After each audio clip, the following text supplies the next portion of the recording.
Et coucou YouTube, on se retrouve pour une nouvelle vidéo, la deuxième de l'année. Il va s'agir d'un Litté Rétro spécial année 1975. Donc pour rappel, Litté Rétro en fait c'est un concept où je vous propose tous les livres, enfin je vous propose, je vous présente tous les livres qui ont marqué une année en particulier entre 1950 et 1999, voilà. Et donc là, alors c'est un peu aléatoire, hein, mais là on s'attaque à l'année 1975. Et donc c'est 18 livres que je vais vous présenter.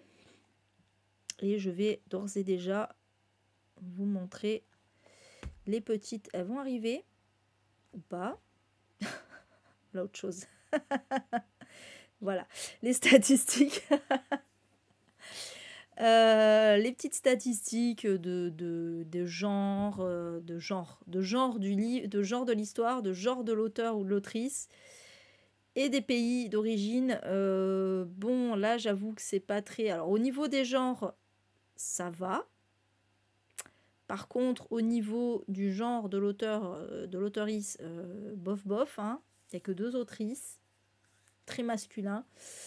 Et au niveau des pays, ouais, il n'y a pas non plus, il n'y a pas eu beaucoup de diversité en cette année 1975, on va pas se mentir. Comme d'hab, la science-fiction est très présente, cette période de guerre froide, ça, voilà, c'est quelque chose. Alors là, on va être pas mal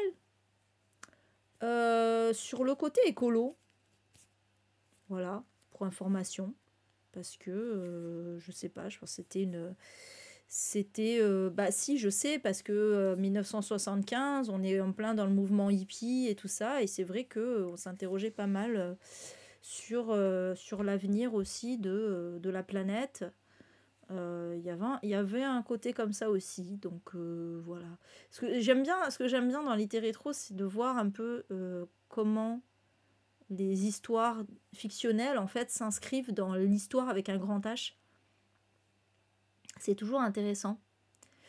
Oui, alors picaresque, Nelly, c'est un mot qui revient souvent dans Litté Rétro. Voilà, c'est le genre picaresque, effectivement, qui est en fait. Donc maintenant, je me souviens parce que ça fait au moins la 4e ou la 5e fois qu'on y fait allusion. Donc c'est une genre d'épopée racontée à la première personne avec un héros un peu anti-héros, un peu loser, à qui il va arriver tout plein de péripéties. Voilà, en gros, c'est ça, hein, de genre picaresque.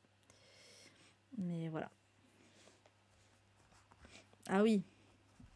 Ouais, t'as raison, Patty. Donc, on va commencer. Donc, comme d'hab, je les mets par ordre alphabétique. Alors, le premier, c'est pas vraiment un livre qui a marqué l'année en tant que tel. Il est assez méconnu. En vrai, je pense qu'il est passé un petit peu... voilà. Enfin, il n'est pas rentré dans la postérité, mais j'étais obligée de le mettre pour son titre. Parce que c'est 2024.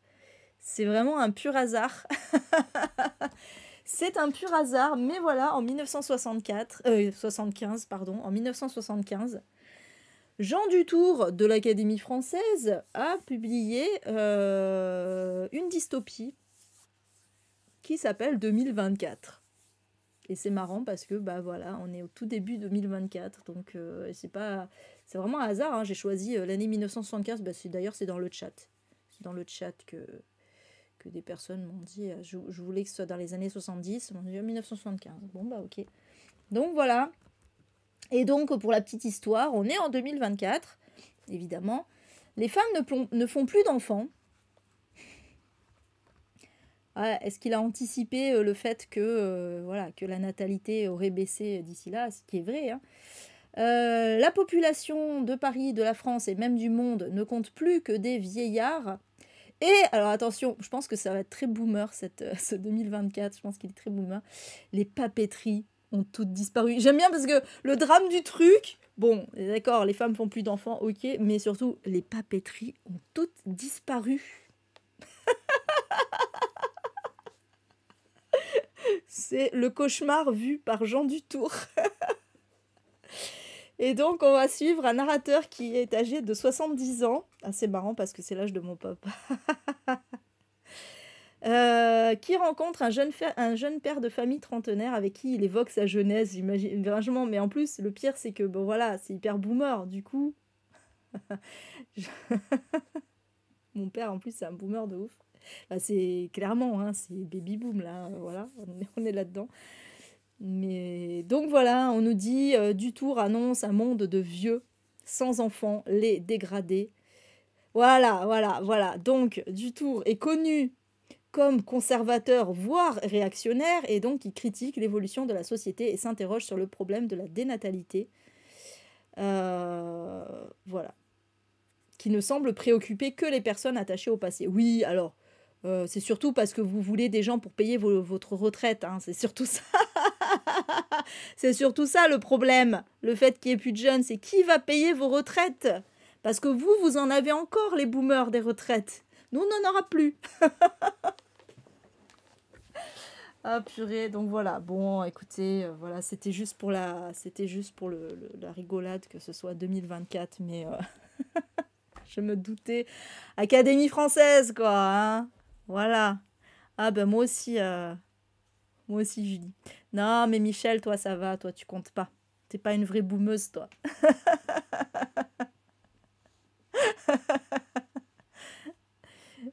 Toi, ça va, t'es ouvert d'esprit. Mais bon, voilà. Après on peut pas nier que la baisse de la natalité puisse être un problème. Mais d'un autre côté, disons que c'est un problème économiquement parlant, en fait, pour la croissance, pour effectivement les retraites et tout ça. Mais pour la planète, on peut pas dire que ce soit vraiment un problème, en vrai. Donc, oh oui, bah le livre, il a certainement mal vieilli, j'avoue, mais de toute façon, plus personne n'en parle aujourd'hui. Vous aviez déjà entendu parler de ce livre? Pourtant, on est en 2024. Tu te dis, putain, il va ressortir ce livre peut-être, hein, si ça se trouve. Mais moi, j'en ai pas entendu parler, hein. Franchement, je le découvre vraiment. C'était vraiment un hasard. Je vois ça, je fais, oh bah tiens, ça alors. Je savais même pas qui c'était Jean Dutour. Apparemment, c'était un mec de l'Académie française. Je sais pas s'il y a encore. Attendez, je regarde. Ah bah il est décédé. Bon bah comme ça, j'allais dire un truc horrible. Comme ça, il nous fera plus chier. Je suis méchante. Pardon. Pardon à la famille, tout ça. Voilà. Bon, lui, c'était pas un boomer, hein, né en 1920. Donc vraiment, voilà. Ah oui, ça va. Ça va, il est mort à 91 ans, hein. Il n'est pas non plus pas à plaindre sur ce coup-là. Mais voilà. Né et mort à Paris. D'ailleurs, bon, tu sens bien le parigot quand tu vois la population de Paris. Genre, c'est le truc le plus important. Mais le coup des papeteries, c'est rigolo quand même. C'est là que tu vois que c'est un truc de boomer. Enfin bref. Voilà. Ah putain. Mais bon, moi j'aime bien me moquer des boomers gentiment, hein, bien sûr. Bien sûr, bien sûr. Mon papa est un boomer. Je suis pas boomerophobe, mon papa est un boomer.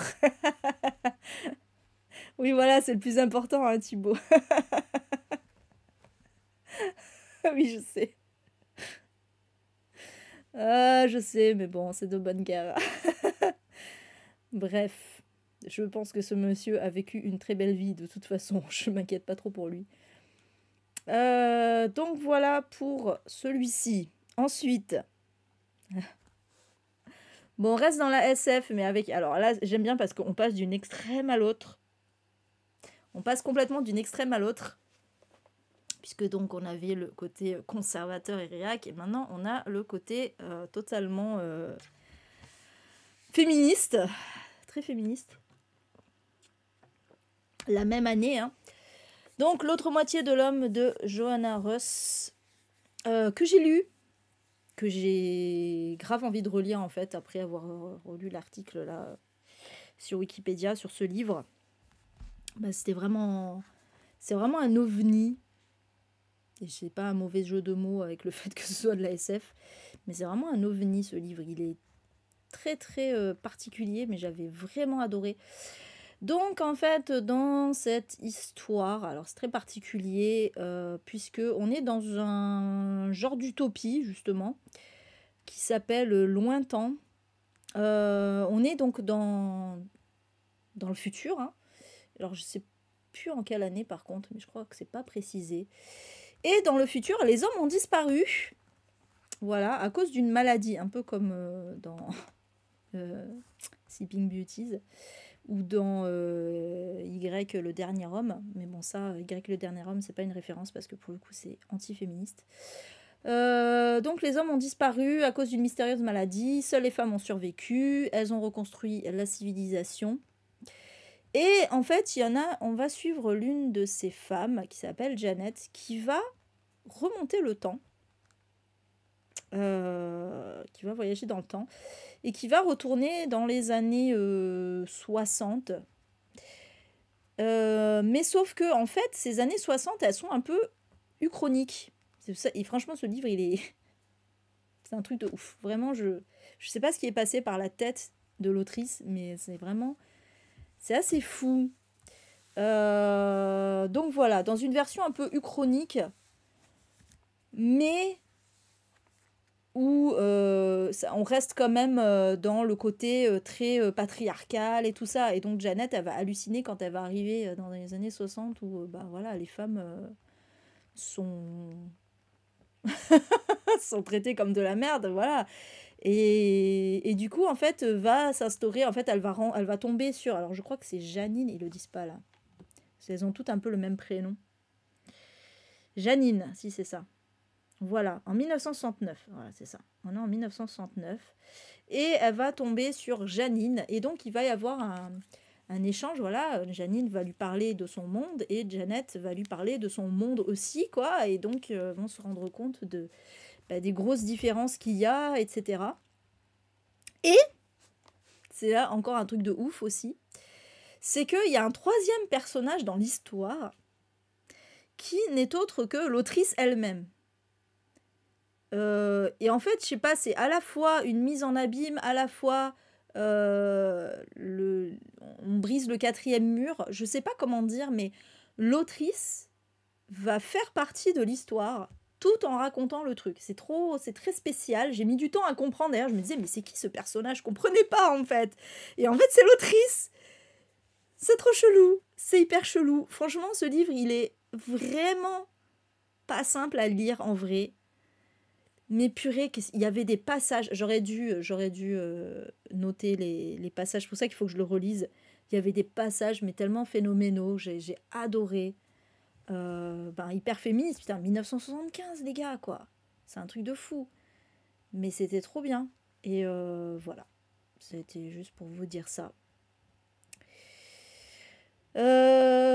Donc voilà, on nous dit le roman dépeint une utopie féministe et lesbienne dans un monde unigenré. Oui, parce qu'il y a ça aussi. Elles ont enfin voilà, forcément, c'est que des femmes. Du coup, il y a pas de problème de genre et tout ça, machin. Bon, forcément, elles sont lesbiennes, mais il y a tout un truc un peu politique derrière. Hein. C'est très intéressant. Bon, bref, voilà. Voilà pour celui-ci que j'ai envie de relire, du coup. Parce que maintenant que j'ai vraiment un peu tous les tenants et les aboutissants, ce sera peut-être plus simple. Donc ensuite, on passe à un truc un peu plus réaliste et pour cause. C'est Black Sunday de Thomas Harris. Alors, j'étais obligée de le mettre parce que c'est Thomas Harris, parce que c'est son premier roman. Mais je vous avoue que, vu l'actualité politique, c'était pas forcément de bon ton. Puisque, en fait, Black Sunday, c'est une fiction, mais qui s'inspire fortement d'un attentat qui a eu, en fait, après les Jeux Olympiques de 72 à Munich, où, en fait, c'est un groupe de terroristes palestiniens qui ont pris en otage des athlètes israéliens et qui les ont tués. Et du coup, bon, voilà, autant vous dire que, forcément, avec l'actualité du moment, c'est pas le bon truc à raconter. En plus, bon, j'ai un petit peu l'impression que c'est très pro-Israël. Et là, oui, voilà, parce qu'on nous explique, voilà, donc là, on est... là c'est pas les Jeux Olympiques, c'est le Super Bowl. Et donc, il y a un groupe de terroristes qui prévoit de commettre un attentat durant le Super Bowl à la Nouvelle-Orléans. Voilà. Et on va suivre en fait un homme, c'est un pilote de dirigeable qui est traumatisé par la guerre du Vietnam qu'il a faite. En fait, il a été torturé, il a été fait prisonnier au Vietnam. Et donc, il est chargé de... Il est chargé de quoi d'ailleurs? De survoler le stade. Ouais, voilà, c'est ça. Donc, il est pilote du dirigeable. Il est chargé de survoler le stade et de retransmettre les images du Super Bowl. Et en fait, voilà, c'est ça le truc. C'est que, en fait, cet homme-là, comme il est tellement traumatisé du Vietnam qu'il veut se suicider. Et en fait, il a envie, on ne sait pas quelles sont ses motivations, mais il veut entraîner le plus de monde possible avec lui. Alors, je pense qu'il certainement une détestation du monde actuel, et voilà, je pense que c'est ça. Et du coup, il va faire alliance avec un groupe terroriste palestinien surnommé Septembre Noir afin de préparer une attaque suicide. Voilà. Et on va suivre en parallèle donc les services secrets américains et israéliens, donc en plus avec le Mossad et tout ça, qui vont essayer d'éviter la catastrophe. Voilà. Voilà, voilà. Bon, on va vous dire de plus. Je pense que bon, j'étais juste obligée d'en parler, mais voilà, je passe. Donc quelque chose. On retourne un peu dans l'histoire, mais avec quelque chose d'un peu plus positif. Cette nuit, la liberté de Dominique Lapierre, qui est français, et Larry Collins, qui est américain, qui vont raconter en fait l'arrivée en fait à l'indépendance de l'Inde. En fait, comment, quel processus a mené à l'indépendance de l'Inde, donc qui était sous colonie britannique, hein, on le rappelle. Voilà, pendant 350 ans d'ailleurs. 350 ans de colonie britannique sur l'Inde. Et donc, on va suivre notamment des personnages réels, hein, des personnages qui ont vraiment existé, dont Gandhi, voilà. Et donc, voilà, comment on est arrivé à l'indépendance de l'Inde. Ça a l'air très, très intéressant, pour le coup. Voilà, donc ça se passe en 1948. Et donc, on nous dit que les deux auteurs, ils ont vraiment... Deux super auteurs, tu dis, Michel? Je les connais pas du tout. Enfin, si, de nom, mais j'ai jamais lu, quoi. Et du coup, voilà, on nous dit ils nous ont vraiment travaillé pour, que le livre soit le plus réaliste possible. Hein, voilà. Donc, ils ont travaillé pendant 4 ans en parcourant 250 000 km, en lisant 6 000 pages de témoignages originaux, 10 000 pages d'archives, pour certaines inédites, 800 heures d'interviews, 400 ouvrages et 100 photographies, dont 600 inédites. Voilà. Truc de fou quand même. Hein. Donc ils ont interviewé eux-mêmes des acteurs impliqués dans ces événements, etc., etc. Voilà, donc a priori c'est vraiment basé sur le plus de faits possible, quoi. Et je connaissais pas du tout ce livre. Mais j'avoue que ça a l'air très intéressant. Par contre, je sais pas combien de pages il doit faire, mais je sens que ça doit être assez costaud. Je pense que ça doit être assez costaud. Ah, d'accord, c'était eux, Paris Brûle-t-il? Ah, d'accord, ok, ouais, c'est ça. Ok, ouais, je les ai jamais lus. Donc, voilà, et donc il y a eu un film qui est inspiré du livre. C'est Le Dernier Vice-Roi des Indes, qui est paru en 2017.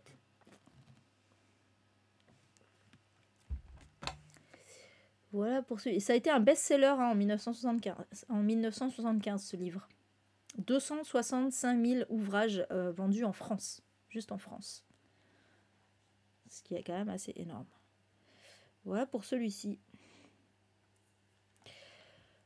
Ensuite, alors, même si c'est Philippe K. Dick, ce n'est pas de la SF. Il s'agit de Confession d'un barjot, et donc c'est l'un des deux... Non, même pas. croyais que c'était 2, mais non, il n'y en a qu'un seul. C'est le seul roman publié de son vivant qui n'appartient pas à la science-fiction. Voilà, sachez-le. Donc, il l'a écrit en 1960, mais il est sorti en 1975. Et en fait, il est en partie autobiographique, pour information. Donc, on va suivre dans cette histoire, on va suivre Jack Isidore, qui est un simple d'esprit. Il collectionne des objets farfelus. Et il passe beaucoup de temps à étudier scientifiquement, ils mettent des guillemets, des événements troublants.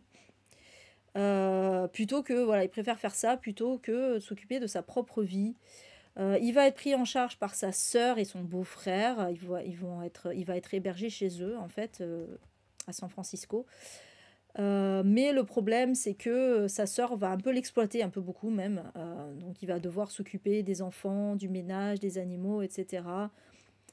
Et en fait, voilà, il va se rendre compte que la famille qui pensait modèle, donc de sa sœur, son beau-frère et leurs enfants, eh ben, elle n'est pas si modèle que ça.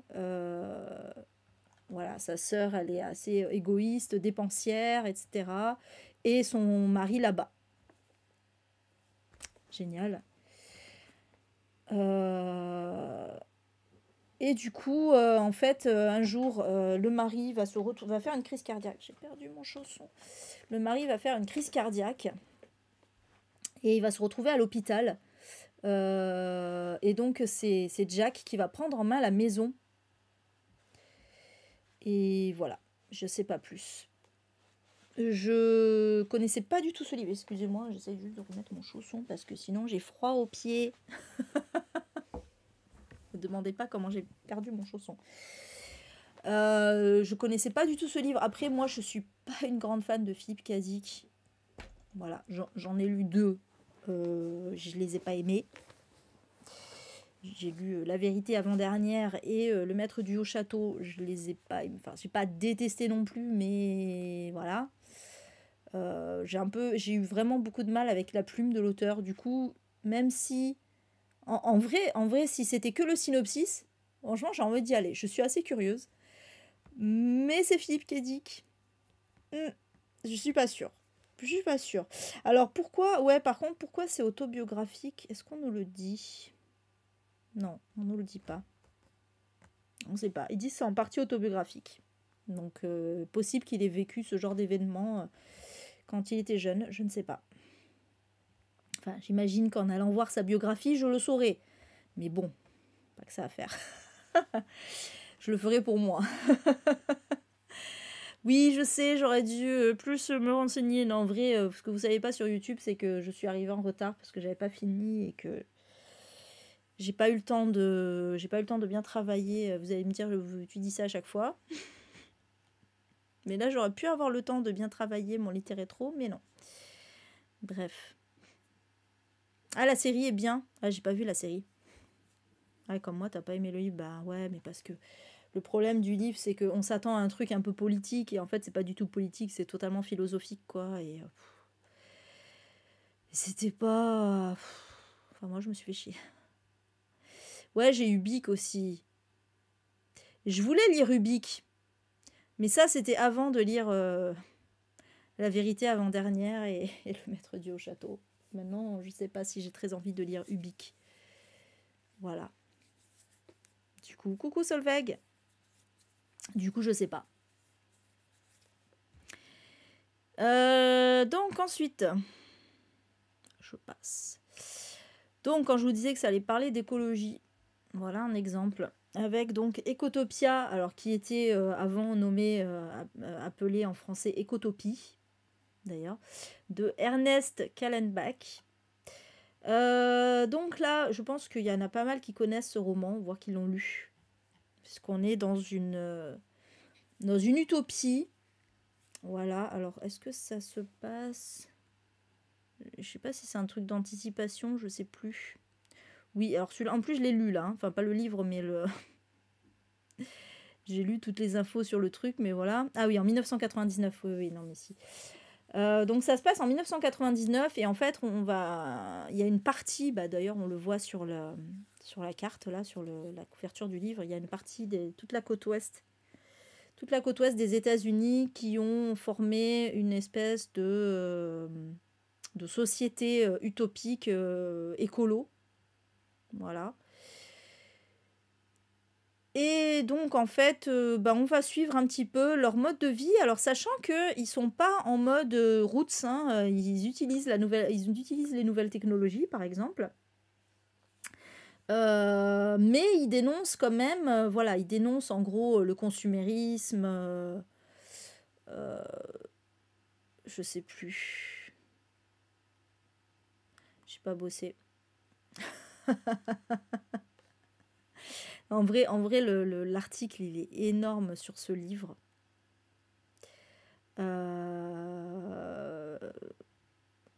Donc voilà, importance fondamentale à l'environnement, à la stabilité sociale, valorise la créativité. Ah oui, l'égalité pour les femmes aussi.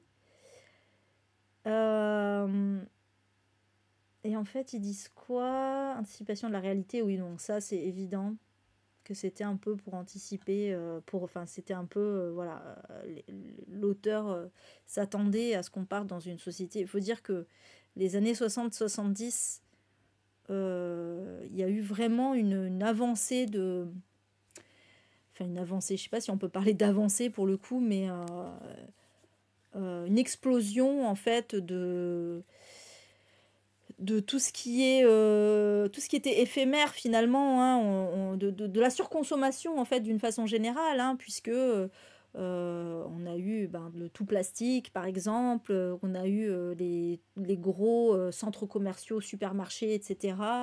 Il y a eu plein de choses comme ça qui se sont développées pour faciliter en fait la vie des gens, mais qui n'étaient pas du tout écolo, quoi. Voilà.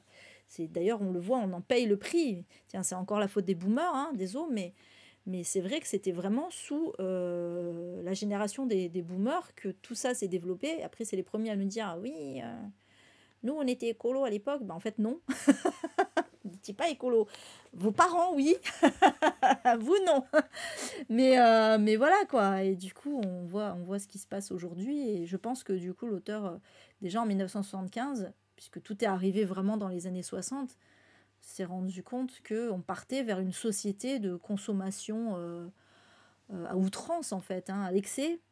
Et voilà, donc en gros, c'est ça qui est dénoncé dans ce roman. Après, je sais plus qui c'est qui l'avait lu et qui me disait qu'il y avait un côté un peu, quand même un petit peu réac dans cette histoire, que ça avait pas très bien vieilli. Voilà, j'avais vu ça et que c'était pas forcément facile à lire non plus. Il n'y en a pas qui l'ont lu parmi vous? J'aurais pensé, parce qu'il est quand même très connu ce livre. Donc moi je l'ai, mais du coup ça m'avait un petit peu refroidi quand on m'avait dit ça. Ah ouais, je sais pas. Mais en même temps là, en lisant l'article, ça me donne quand même envie de... Ça me rend quand même curieuse. Voilà.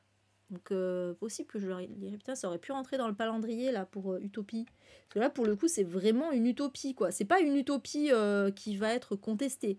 C'est vraiment une utopie telle que l'imagine Ernest Callenbach. Voilà. Donc ouais, ça a l'air intéressant.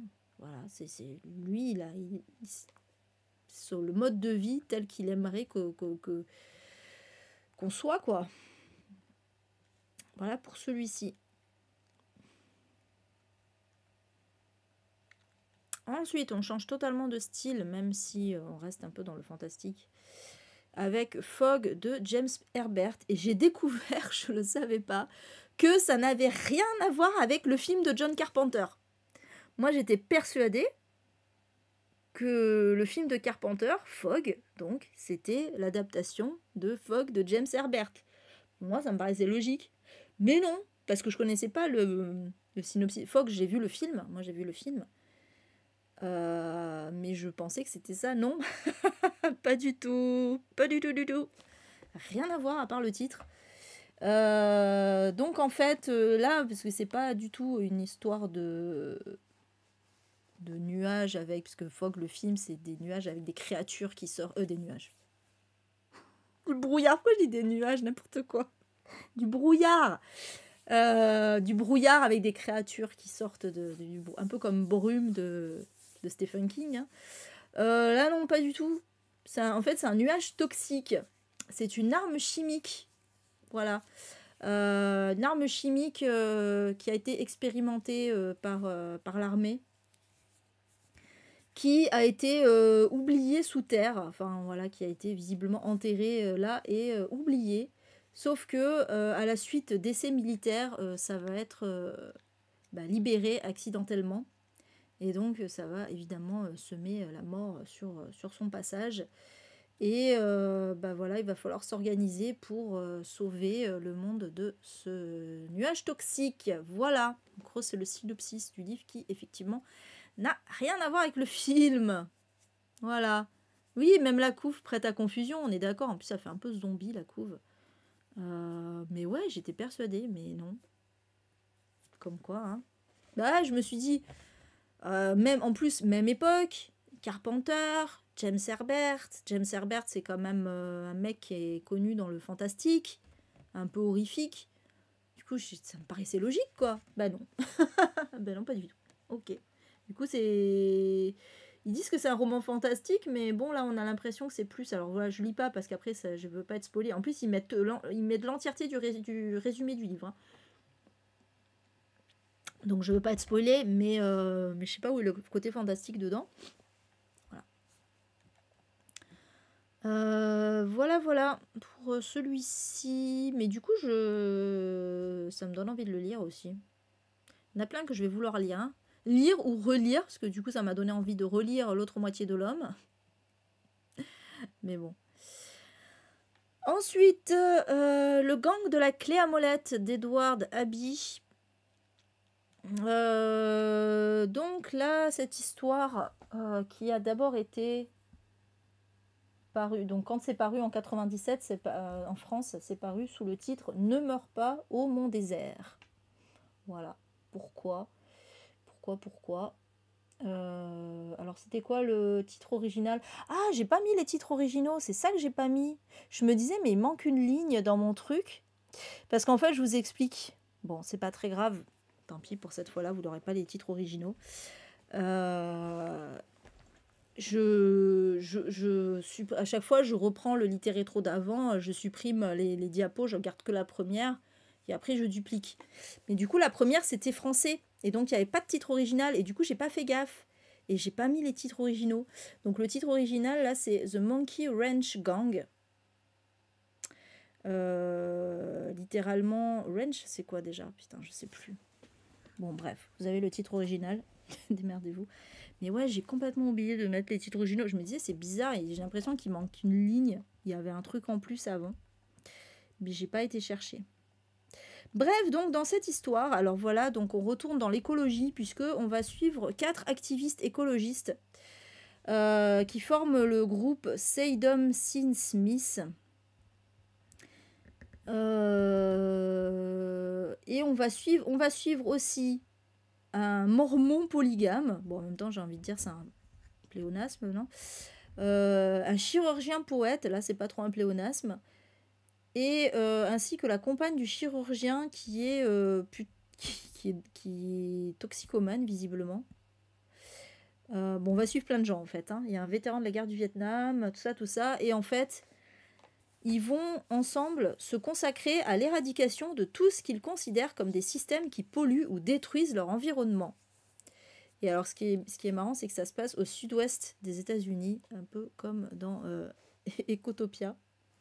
Mais voilà, pour former donc une contre-révolution industrielle. Donc voilà, encore une fois, mais c'est vraiment une réponse à la révolution industrielle, comme je disais tout à l'heure avec Ecotopia, quoi. C'est clairement ça. Donc ceci explique cela.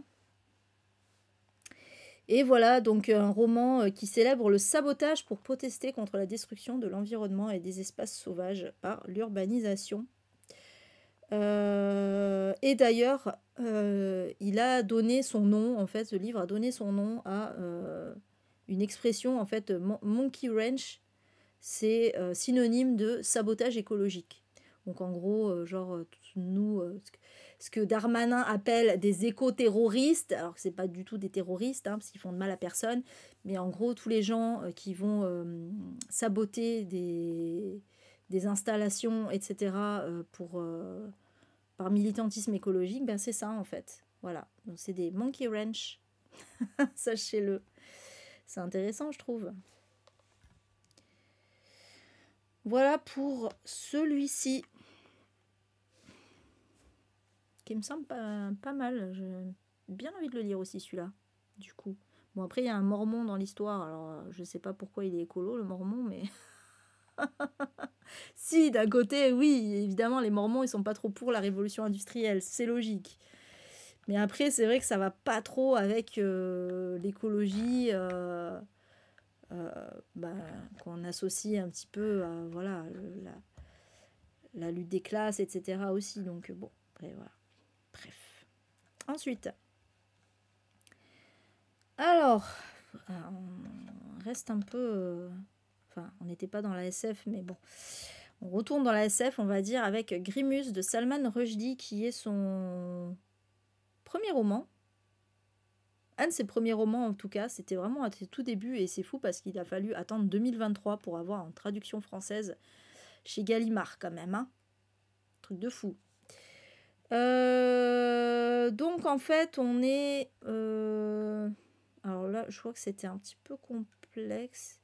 Ou pas, je sais plus. On va suivre un jeune homme.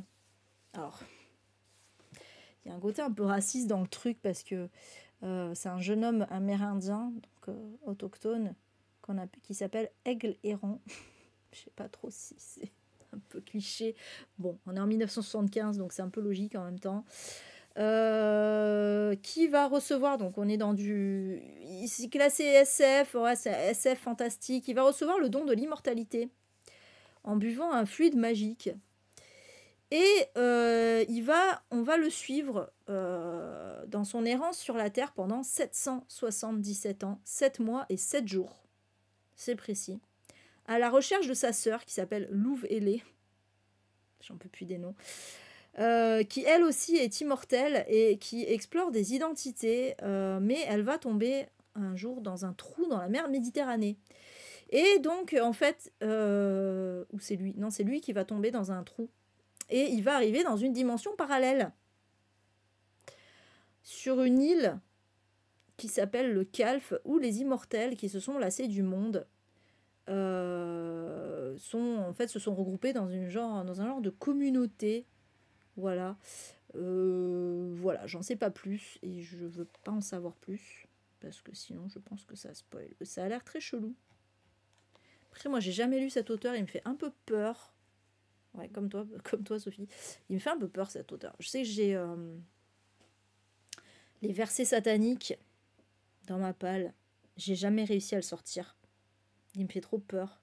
Je suis pas sûre que ce soit très abordable. Je sais que celui qui est plébiscité, c'est Les Enfants de Minuit, que je n'ai pas. Mais je sais qu'il y en a beaucoup qui adorent Les Enfants de Minuit. Voilà, si un jour je me procure Les Enfants de Minuit, peut-être je tenterai celui-ci. Le Grimus, là, je le sens pas trop non plus. Hein. Je le sens clairement pas, honnêtement. Ça a l'air bien chelou. Mais voilà, je vous l'ai mis parce que voilà. C'est quand même un auteur assez connu et reconnu. Qui est d'origine indienne, d'ailleurs, j'ai oublié de le préciser, mais voilà. Ensuite, bon, dans le genre autrice connue, voilà, Agatha Christie, avec Hercule Poirot quitte la scène, qui est le tout dernier, voilà, c'est aussi pour ça que je l'ai mis, le tout dernier Hercule Poirot.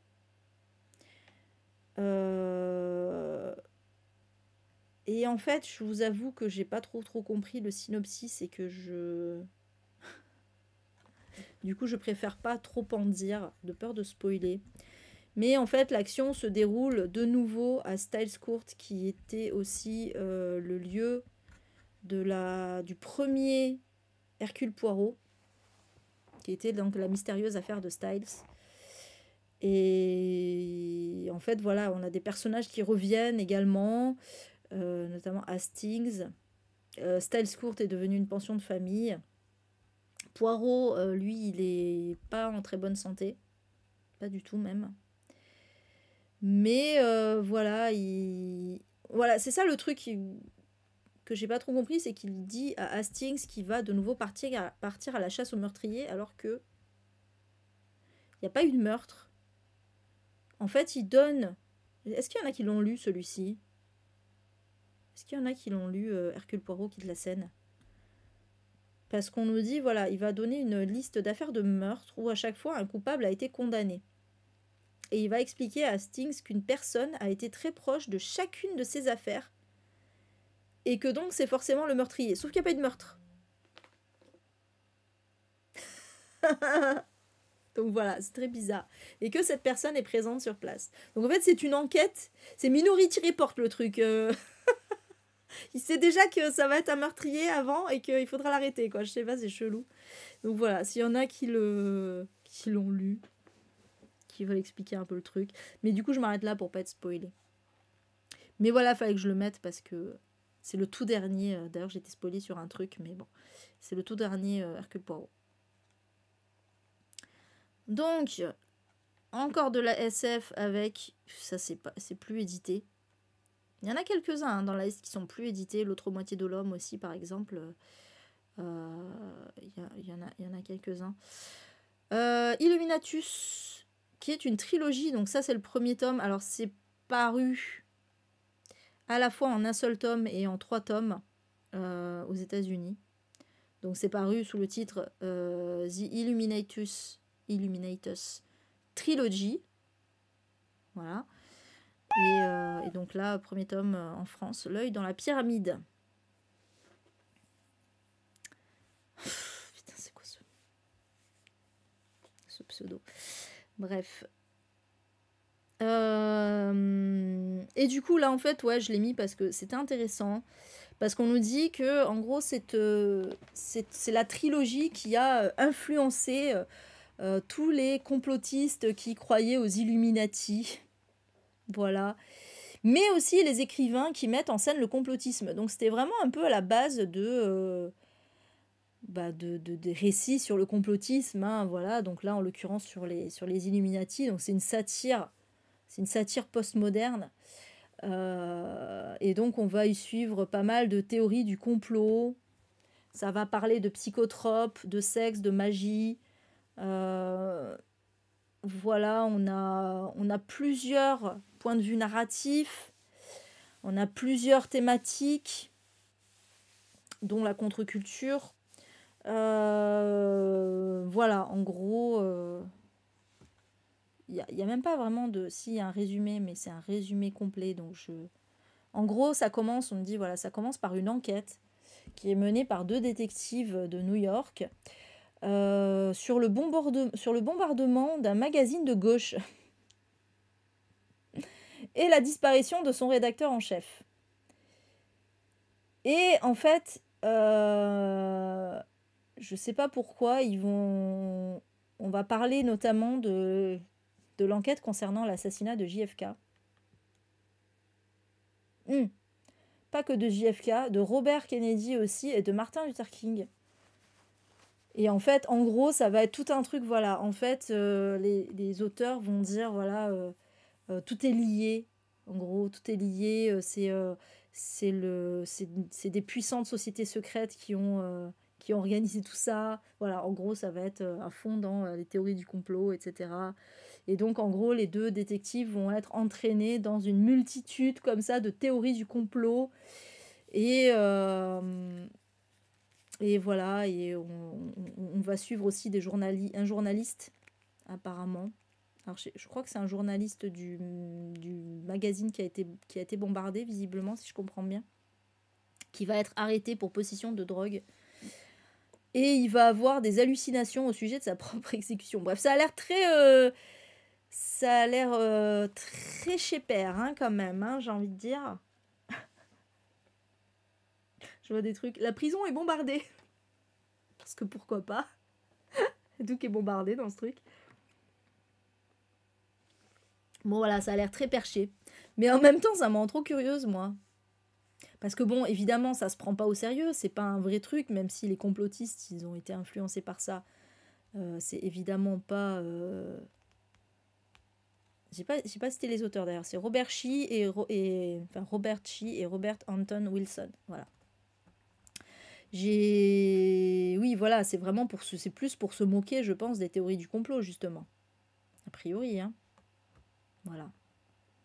Après, bon, apparemment, c'est très libertarien. Et alors, les libertariens, moi, je m'en méfie. Mais bon, voilà. Ah, ils disent que ça a inspiré aussi des romans comme Le Pendule de Foucault et Da Vinci Code. Évidemment. Évidemment. Il y a aussi une histoire de monstre marin. Monstre marin en forme de pyramide. Ah ouais, ils sont partis loin, quoi. Mais ça a l'air fun. Ça me fait un peu penser à H2G2, en fait. Le côté comme ça, humour SF. Bref, ça a l'air rigolo. Humour SF très perché. Ça fait un peu ça. H2G2, d'ailleurs, le premier tome était très bien, mais après,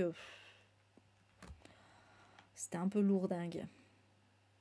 Donc, ensuite, auteur très connu de SF, Richard Matheson, avec Le jeune homme, la mort et le temps. Donc eux, ils disent fantastique, mais bon, c'est quand même plus SF. Quoi qu'ils disent? Ils disent fantastique romantique.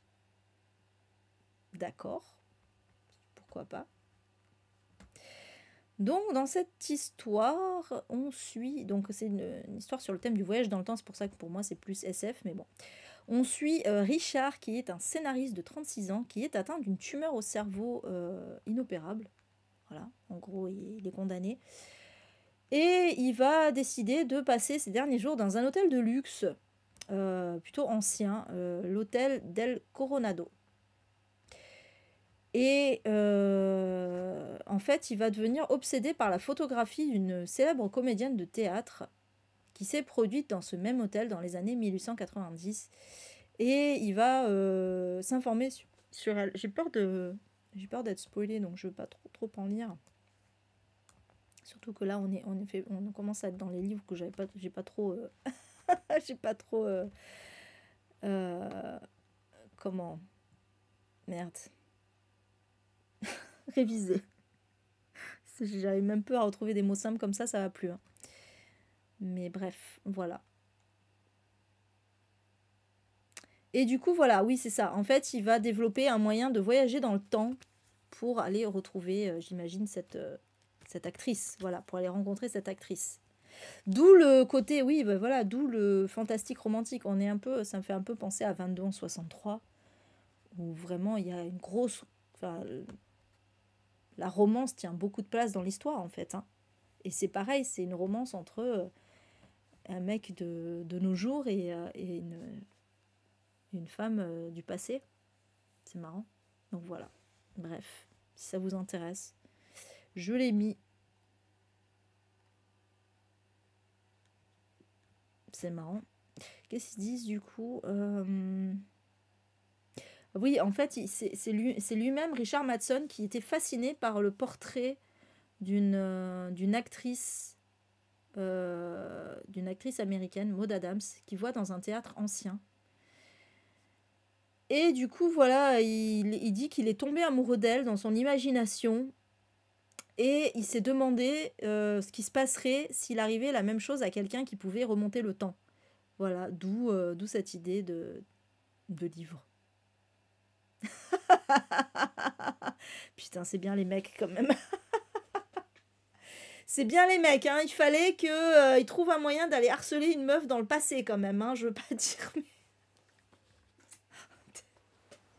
Oh putain, il y avait pas assez de femmes à faire chier dans le temps présent. Il fallait aller les saouler dans le passé. Elle a rien demandé à personne, la meuf. Putain, il y a un mec du futur qui vient me saouler. Laissez-moi tranquille. Je vous jure. Bon, bref. Voilà, pour celui-ci.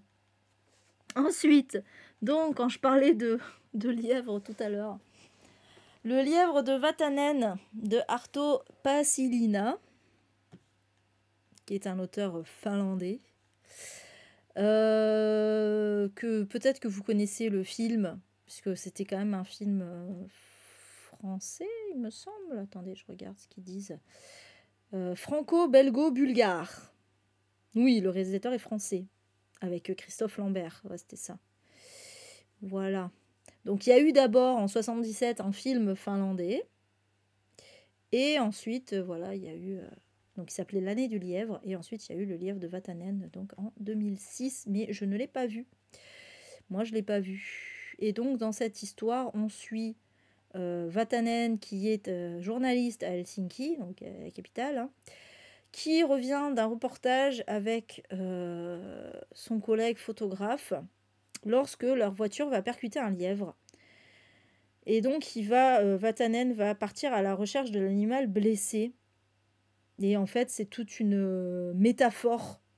Voilà, en gros, c'est une métaphore finalement pour dire qu'il va quitter sa vie actuelle, son travail, sa femme, etc. Et il va vivre au rythme du lièvre en cherchant à le soigner, à le nourrir, etc. Ouais, c'est très Shepard aussi. Hein. C'est très Shepard. Moi, je me rappelle que j'avais pas du tout eu envie de voir le film parce que ça avait l'air vraiment perché. Mais bon, voilà, je l'ai mis. Je l'ai mis parce que pourquoi pas. Et donc, c'est ça le roman picaresque. C'est le fameux El Famoso Picaresque. Voilà. Ah, pourtant, il est assez connu le film là. Il était sorti avec Christophe Lambert. Je me souviens quand il était sorti, qu'on en parlait pas mal. Mais moi, ça me parlait pas du tout, quoi. Ça me parlait pas du tout. Mais bon, voilà. Je vous l'ai mis. Je vous l'ai mis. Ensuite, il y a encore du monde. Ouais. Je suis perdue, les gens, là.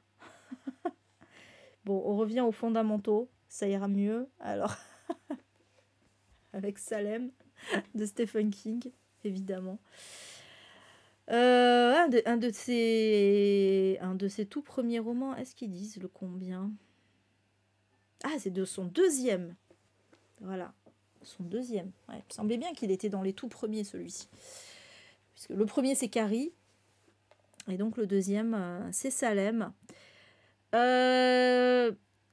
Et donc, bon, voilà, dans cette histoire, on va être dans la petite ville de Salem, qui est en fait Jérusalem Slot. Et on va donc la ville, c'est vraiment un personnage à part entière, hein, déjà, voilà, c'est très très très important parce qu'on va suivre vraiment plusieurs personnages dans la ville. Et en fait, on va suivre notamment un écrivain qui est retourné dans cette ville qui était sa ville natale et qui va découvrir, oh, est-ce que je le dis? Oui, je pense que maintenant tout le monde le sait, ça va. Il va découvrir qu'il y a un vampire qui hante les lieux. Voilà, et donc il va décider de le combattre avec d'autres habitants de la ville. Et en fait, on va suivre un peu comme ça le point de vue de plusieurs habitants et il va se passer plein de choses. Et enfin voilà, c'était vraiment très très bien. Moi qui n'aime pas trop les trucs de vampires, là, j'ai adoré Salem. Voilà, donc petite ville du Maine, évidemment, puisque je crois que quasiment tous les Stephen King se déroulent dans le Maine. Hein. C'est vraiment son état, de naissance, de vie, et puis voilà, son état chéri, quoi. Hein. Donc voilà. Coucou Karine. Ouais, il reste encore 4 livres. Ah oui, quand t'as dit que tu serais en retard, c'est vraiment en retard. Je parlais de toi tout à l'heure en plus. Pourquoi j'ai parlé de toi? C'était pour un livre en particulier, non? Je sais plus. Ah oui, c'était parce que j'ai trouvé ça à Easy Cash là. Celle qui a dit fuck. Voilà, à 1 euro. Et du coup, c'est parce que c'était toi, je crois, qui m'en avait parlé. Bref. Ah bah oui, forcément, hein, Patty, tu connais. Voilà, et justement, en parlant d'adaptation,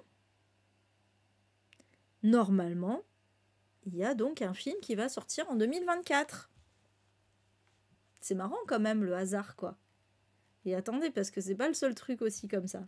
Donc déjà, on avait le livre qui lui-même s'appelait 2024. Maintenant, on a ça. Qu'est-ce qu'ils disent d'ailleurs par rapport à l'adaptation? Parce qu'ils avaient mis, dans l'article Wikipédia, ils avaient mis 2023, mais en fait, c'est 2024. Sortie prévue en 2024, ouais. Réalisé par Gary Doberman. Nouvelle adaptation du roman du même nom. Donc j'avoue que là je suis assez curieuse de voir l'adaptation de Salem. Parce qu'après, bon, sinon c'était des téléfilms que je n'ai pas vus d'ailleurs.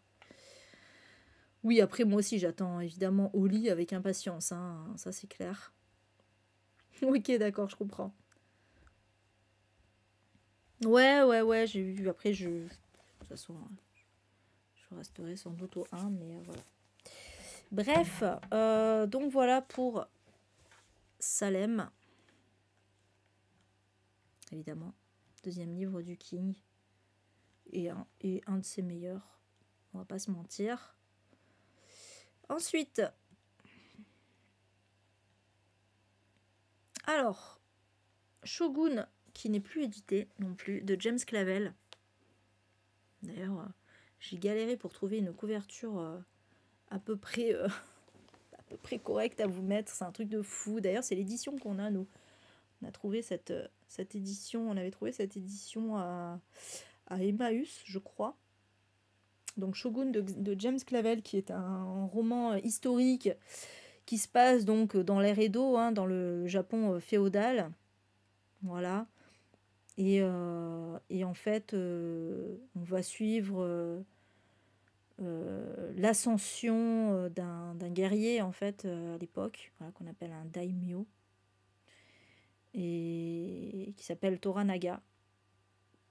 Sous les yeux, voilà, vu au travers des yeux d'un marin anglais, dont le personnage, on nous dit, s'inspire de William Adams, qui était en fait un navigateur anglais qui a vécu au Japon et il est devenu samouraï. Alors je ne sais pas si c'est de là aussi que vient le dernier des samouraïs là avec Tom Cruise, que j'ai absolument détesté d'ailleurs. Tellement détesté ce film. Bref, ça m'a tellement gavé le truc que oui, je suis blanc et je suis supérieur à tous les guerriers samouraïs japonais, quoi.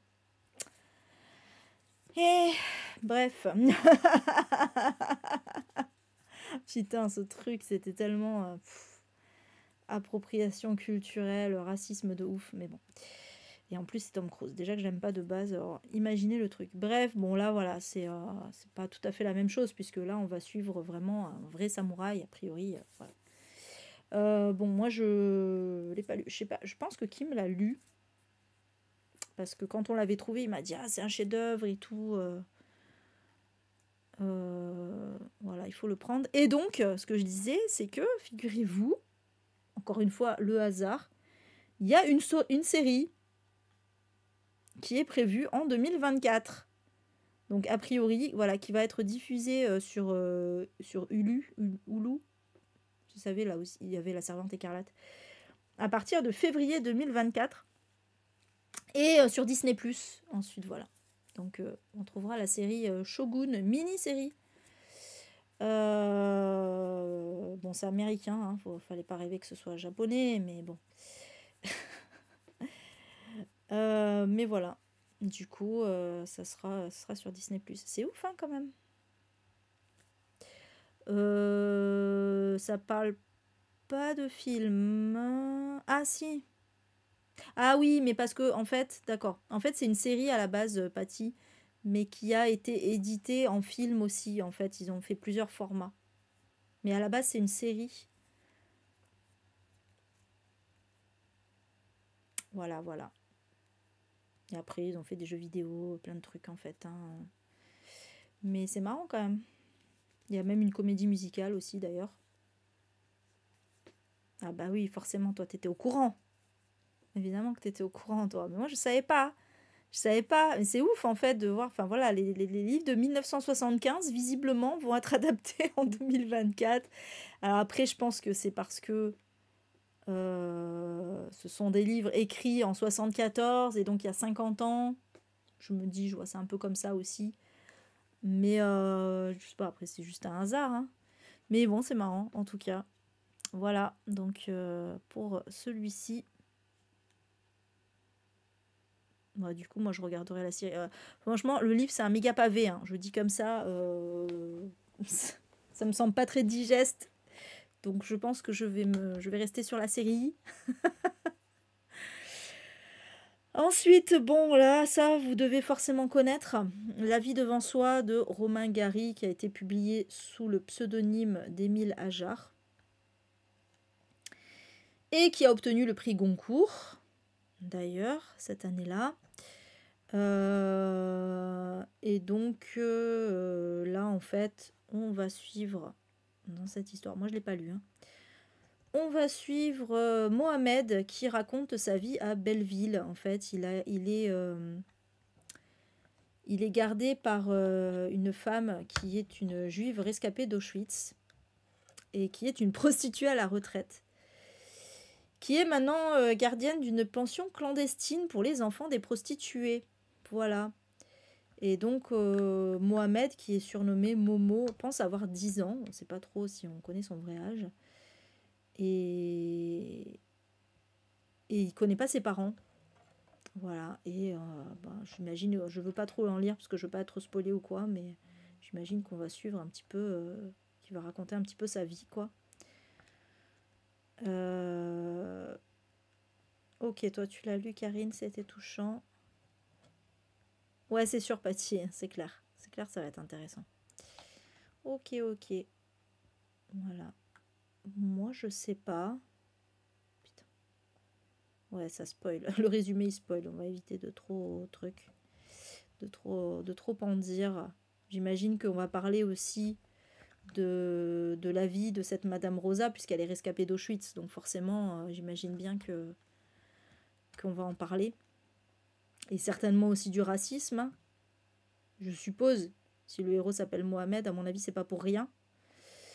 Et de la prostitution, et voilà, bon, ça peut être extrêmement... Enfin, ça peut être... J'imagine que c'est extrêmement intéressant. Ouais, moi j'avoue, je suis pas non plus de ouf. Ça m'a jamais vraiment... Il m'a jamais vraiment tenté, Romain Gary, c'est fou ça. Alors que oui, tout le monde adore cet auteur. Ah, je pense qu'un jour, disons que c'est pas dans mes priorités, mais un jour je le lirai. Je le lirai bien un jour. Voilà. Faut jamais dire jamais. Il n'y a pas de raison. Bref, voilà pour celui-ci, qui a même été adapté en comédie musicale. En fait, il y a plein d'adaptations, j'ai pas tout mis. Il y a, donc, au cinéma, donc déjà, il y a eu 2 films. 1977, d'ailleurs, où c'est avec Simone Signoret, hein, quand même, qui a même eu le César de la meilleure actrice pour ce film. Voilà.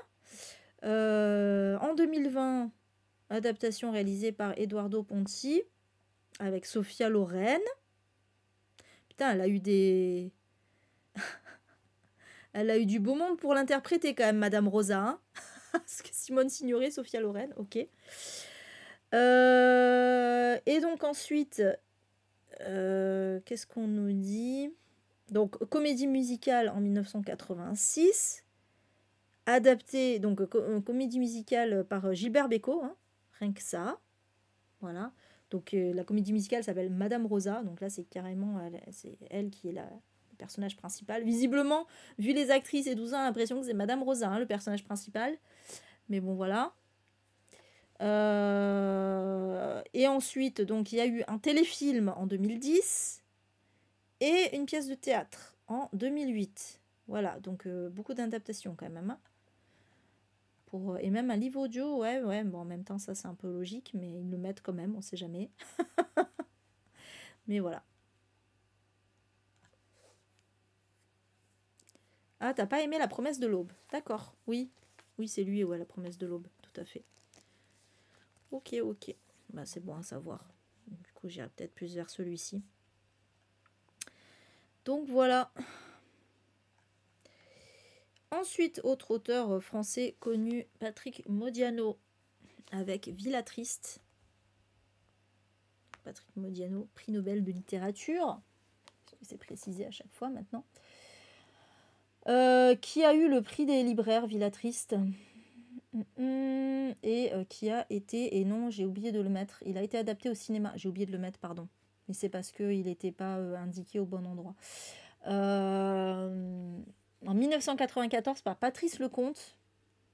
Et le film, en fait, s'appelle pas Villatrice. Le film s'appelle Le parfum d'Yvonne. Voilà, sachez-le. Je connaissais pas du tout. Ah, c'est marrant parce que du coup, il était aussi en lice pour le prix Goncourt avec La vie devant soi, mais c'est La vie devant soi qui a gagné. C'est marrant. C'est marrant, c'est marrant. Il y avait aussi Un policeman de Didier Decoing. Celui-là, je connais pas du tout. Et donc, en fait, on va suivre un jeune homme de 18 ans qui se remémore des événements survenus 12 ans auparavant. Donc, on ne sait pas ce que c'est. Et qui va... Alors, on nous dit qu'il fuit la conscription, mais je ne sais pas qu'est-ce que c'est la conscription. Donc, il va prendre un nom d'emprunt russe de comte Victor Chmara. Et en fait, il va raconter sa rencontre en 1962 avec une femme qui s'appelle Yvonne Jacquet. Donc voilà, bon, le synopsis, il est un peu lourd. Ouais, là, on est sur la fin, là. Il n'y a que 2 derniers livres, donc là, j'ai pas du tout révisé. Hein. Mais voilà. Ça m'a pas l'air transcendant. Pardon, hein. Je sais pas, peut-être qu'il y en a qui ont aimé Villa Triste, mais déjà, rien que le titre. Rien que le titre, ça me donne pas envie. Putain. Je viens de penser à la catégorie du défi lecture, un livre qu'on a lu pour son titre. Ah bah, ce sera clairement pas celui-là, du coup. Désolée. Donc voilà. Moi, il y a une histoire d'homosexualité dedans, visiblement. Je lis en diagonale. Hein. Je lis en diagonale. Donc il y a une histoire d'amour là entre Victor et Yvonne. Mais il y a aussi une histoire d'homosexualité avec un autre personnage. Ça va parler aussi du FLN et des accords d'Évian, d'accord. Donc on va parler de la guerre d'Algérie. Bah oui, on est en 62. Donc voilà. J'en sais pas plus. J'en sais pas plus.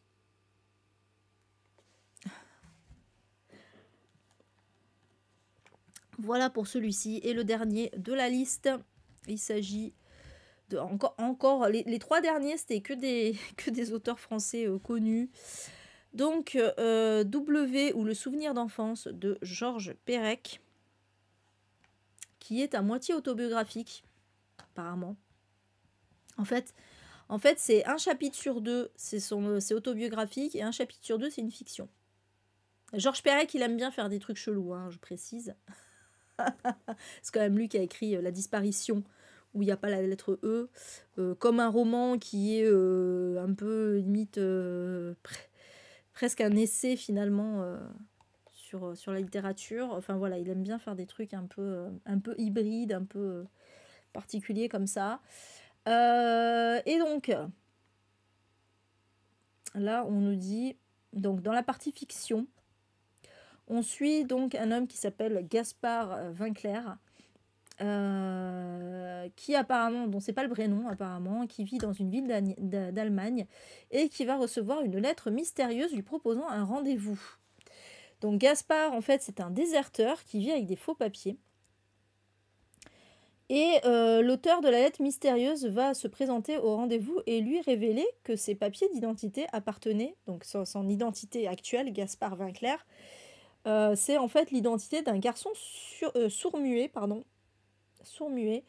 qui a disparu avec sa mère au cours d'un voyage maritime. Et donc, il lui révèle que lui-même, il s'appelle Otto Apfelstahl, s'occupe d'une société de secours aux naufragés, et donc il va demander à Gaspard de l'aider à rechercher le jeune garçon. Voilà, donc ça c'est la partie fictionnelle. Et la partie autobiographique, pourquoi? Alors, et on va nous dire après les relations entre les deux.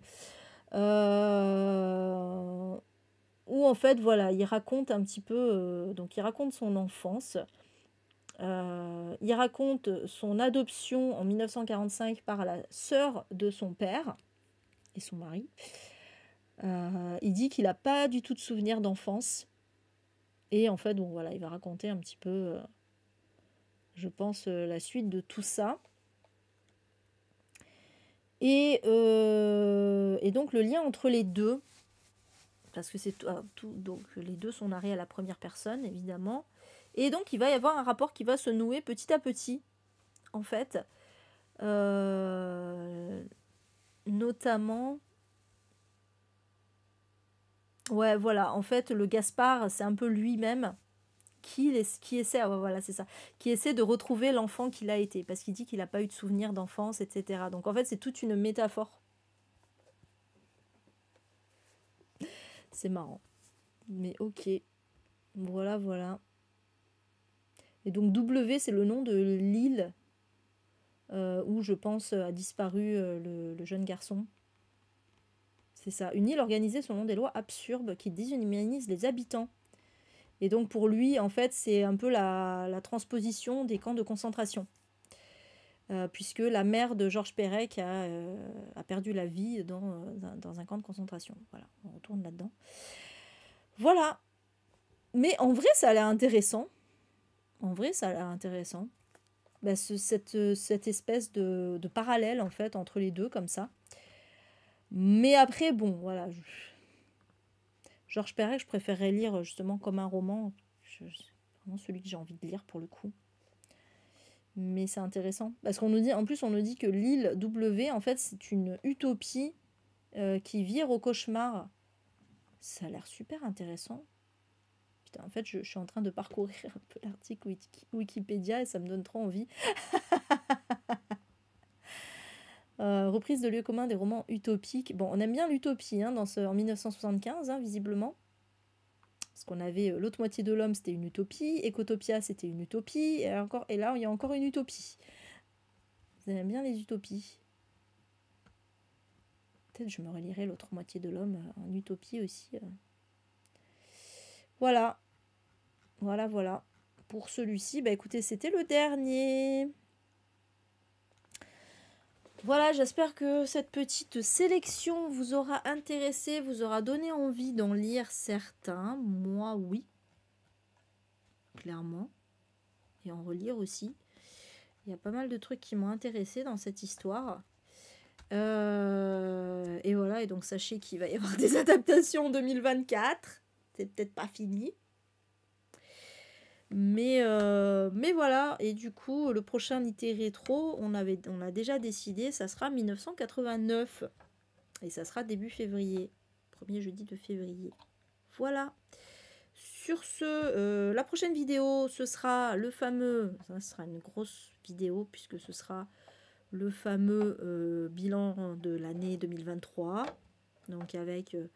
mes tops, mes flops, mes statistiques, tout ça, un bilan aussi certainement un peu de Twitch, de ma vie de lectrice en 1923. Je suis pas si vieille. En 2023 aussi. N'importe quoi moi. Hein. Ah, mais ce soir ça va pas. Bref, voilà. Vous l'aurez compris. Donc ça, ce sera dimanche soir et du coup ce sera publié sur YouTube le lundi de la rentrée. Sniff, sniff, ça va déjà être la rentrée. Bisous YouTube du coup et donc à la prochaine. Miaou. Et je vais pas réussir à arrêter l'enregistrement parce que ma souris marche. Voilà. Bisous.